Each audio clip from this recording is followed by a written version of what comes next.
that's another thing, is not having Indiana a part of these national type broadcasts, not being a part of those Kentucky and UCLA and all those type games that you have every year.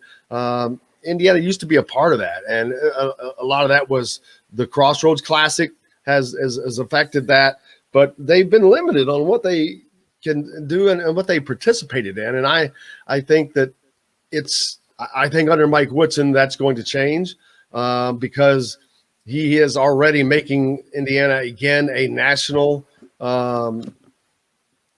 brand as a, not that they weren't always a national brand, but I think, you know what I'm saying, recruiting wise, expanding it a little bit more. And I think more people are seeing this as a national brand again, that were fans under the Bob Knight. Well, it's been 30 years underneath that. So there's a generation of kids that have grown up that haven't seen that. And I think that you're going to start seeing that again. Yeah, one thing that's always been fascinating with Indiana and broadcasts, it's certainly accelerated as the campuses have expanded, and they've really accelerated the rate at which they're graduating alums.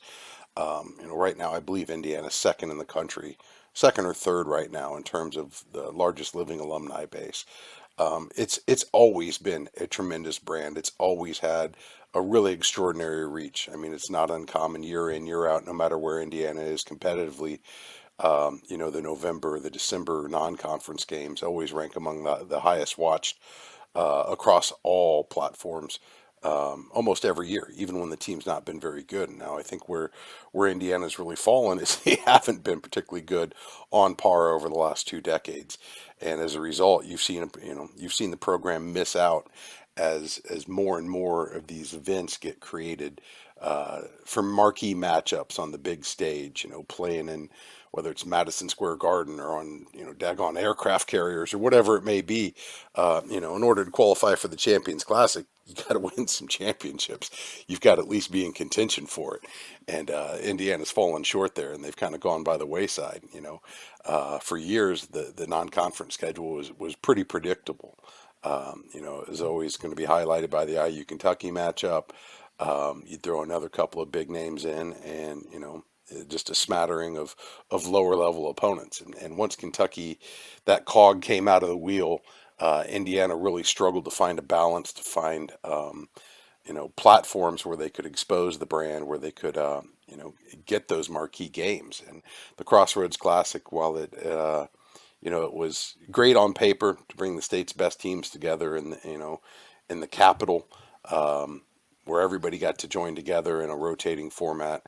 It looked great, but I think it's kind of soured in a lot of people's mouths as, that's proven to be lesser competition than what they otherwise would face.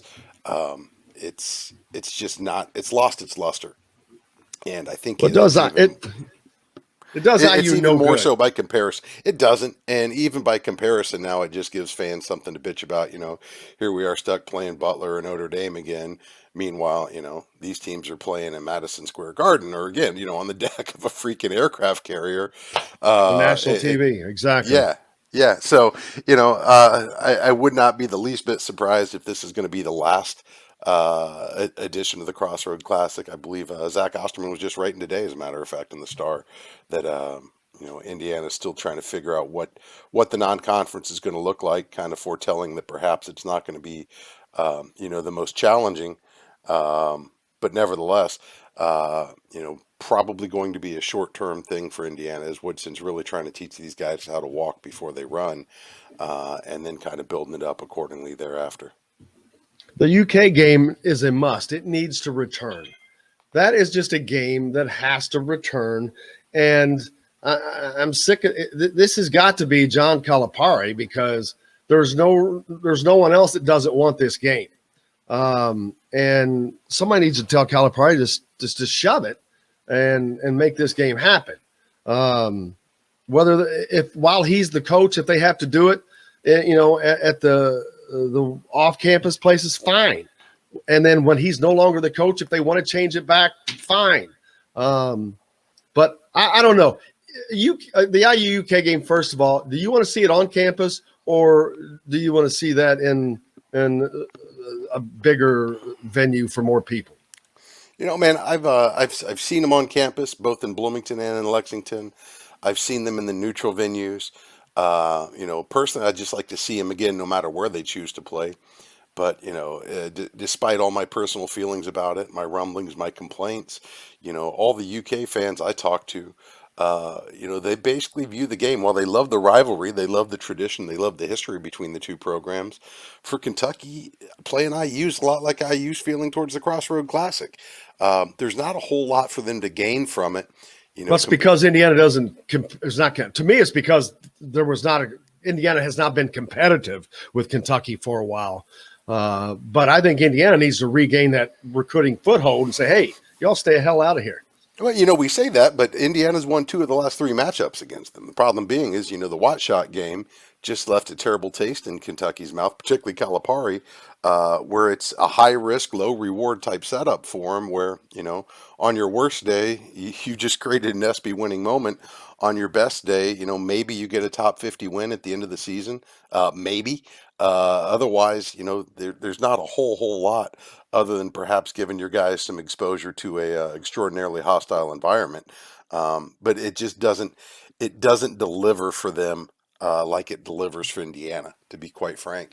And you know, I see both sides of it. I still wish it would come back. I mean, I think regionally, geographically, you know, that's the one thing in the modern era of college sports is you've seen a lot of those rivalries fall to the wayside due to conference realignment, due to network obligations and everything else. But for 2 states that pride themselves on being the most hoops crazed in the world, you know, I think it's just really tragic that they can't figure out a way to make it work. And you know, if you've got to give a little bit and you've got to agree that you know you'll let Calipari come and roll his squad out in Banker's Life or in you know Lucas Oil or wherever they choose. Yes, you're going to give him a lot of exposure in your backyard, but at least you got the game back on. So I'm sure Woodson's probably pursuing it right now. I know it's something that every staff heretofore has pursued ever since the series was called off. I'm just not going to hold my breath that Calipari changes his tune because at this point, you get the strong sense that his feelings are pretty set on it, and they're likely not going to change, absent something, some exceptional circumstances.